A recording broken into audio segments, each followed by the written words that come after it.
রাধে রাধে। সবার আগে দেখে নাও আমার বাবুকে আজকে কি সুন্দর লাগছে, তাই না? হোয়াইট কালার ড্রেস পরেছে। আজকে শেয়ার করব Radha Ashtami special mini vlogs. তো এখানে ভোগের প্রস্তুতি চলছে। মা আর জেঠিমাই হলো সব কিছু রেডি করে দিয়েছে, আর আমি রান্নাবান্নাগুলো করেছি। পাঁচমেশালি ঘ্যাট হচ্ছে, কচুর তরকারি হচ্ছে। আমি তো আগেই বলেছিলাম রাধা মাই হলো কচুর তরকারি ভালোবাসে, তার জন্য কচুর তরকারি করেছি।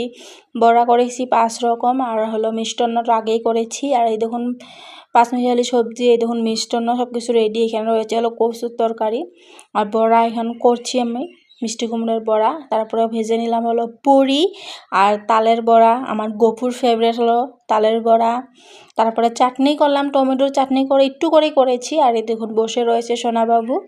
আর ভোগ দর্শনে দুর্ভোগ কাটে, তোমরা সবাই ভোগ দর্শন করে নাও। আমাদের পূজা কমপ্লিট হয়ে গেল, তারপরে আমরা প্রসাদ বিতরণ করে এসে প্রসাদ খেয়ে নিলাম আমরা। রাধে রাধে, হরে কৃষ্ণ।